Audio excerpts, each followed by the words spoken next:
Iran memainkan langkah cerdik dalam diplomasi dengan Amerika Serikat di Muscat, Oman pekan lalu. Jalannya perundingan tersebut sejatinya berakhir tanpa kesepakatan besar. Meski begitu, Teheran membungkus hasilnya dalam narasi optimis dan menyebutnya sebagai langkah awal yang menjanjikan. Keteguhan Iran plus sikap AS yang dianggap terlalu lama bikin Israel gregetan. PM Israel Benjamin Netanyahu langsung mengatur jadwal pertemuan dengan Trump untuk membahas strategi ke depan. Tel Aviv juga membuka peluang untuk memulai serangan pendahuluan ke rivalnya itu tanpa izin dari Amerika. Apakah ini hanya sekadar gertakan? Lalu bagaimana sikap Iran terhadap ancaman liar dari Israel ini? Simak selengkapnya dalam video berikut.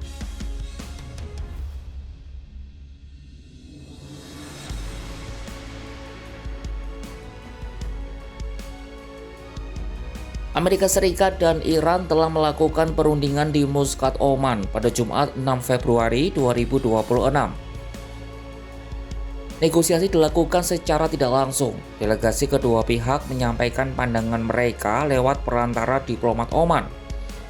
Adapun perundingan di Oman ini sejatinya tak menghasilkan kesepakatan besar. Meski begitu, Menteri Luar Negeri Iran Abbas Araghchi mengatakan pertemuan tersebut sebagai langkah awal yang menjanjikan. Menurutnya, dialog dapat terus dilanjutkan apabila hambatan berupa ketidakpercayaan antar negara berhasil diatasi. ما اگر همین روند و همین دیدگاه در به اصطلاح طرف مقابل ادامه پیدا بکنه ما میتونیم در جلسات بعدی به یک چارچوب مورد توافق برای این گفتگوها و در رابطه با موضوعاتی که مطرح هست برسیم ولی نمیخوام از الان قضاوت بکنم به نظر من شروع خوبی بود و میتونه ادامه خوبی هم داشته باشه ولی بستگی به طرف مقابل و البته بستگی به تصمیم گیری هایی که در تهران خواهد شد داره. Ia menyebut telah tercapai kesepakatan untuk melanjutkan proses diplomasi, termasuk potensi pertemuan lanjutan di Muscat dalam waktu mendatang. Teheran tampak sedang memainkan taktik diplomasi layaknya layang-layang. Mereka menarik ulur ketegangan untuk menghindari serangan militer, sembari tetap menjaga kedaulatan program nuklir dan rudalnya. Teheran secara tegas menolak desakan Washington untuk memasukkan program rudal balistik serta dukungan proksinya dalam agenda perundingan. Araghchi menekankan pihaknya tetap berpegang pada batasan yang ditetapkan Teheran sejak awal perundingan. Iran juga menunjukkan sinyal bersedia untuk mengurangi persediaan uranium mereka yang diperkaya hingga 60%. Tapi dengan syarat Amerika setuju mencabut semua sanksi yang dikenakan terhadap program nuklirnya. Kepastian ini disampaikan oleh Kepala Program Nuklir Iran Mohammad Eslami pada Senin 9 Februari 2026. Meskipun sinyal positif terlontarkan dari Iran, Araghchi secara terbuka menyatakan ketidakpercayaannya kepada AS. Dalam pidatonya di hadapan para duta besar di Teheran, Menlu Iran itu merujuk pada perilaku AS dalam beberapa tahun terakhir.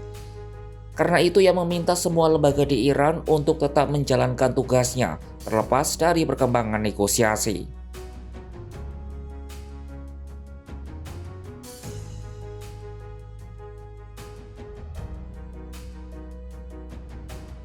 Dari sisi seberang, ketidaksabaran Israel terhadap proses diplomasi yang dianggap lamban ini akhirnya meledak.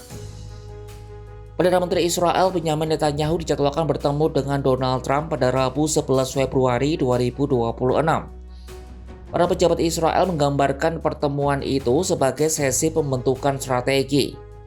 Artinya pertemuan tersebut tidak hanya akan fokus pada negosiasi AS-Iran, tetapi juga pada apa yang bisa terjadi jika negosiasi gagal. Ini termasuk diskusi tentang potensi serangan militer Amerika Serikat. Israel merasa bahwa garis merah yang mereka tetapkan terkait pengembangan rudal balistik Iran hampir terlampaui. Seorang pejabat pertahanan Israel secara terbuka memperingatkan Amerika Serikat bahwa mereka bisa saja menyerang Iran sendiri tanpa izin sekutunya itu. Israel Defense Force atau IDF disebut telah menyiapkan rencana operasional, termasuk opsi serangan terhadap fasilitas-fasilitas produksi utama Iran. Israel meyakini program produksi rudal balistik Iran bukan sekadar untuk pertahanan, melainkan ancaman langsung yang dapat melenyapkan negara Yahudi tersebut.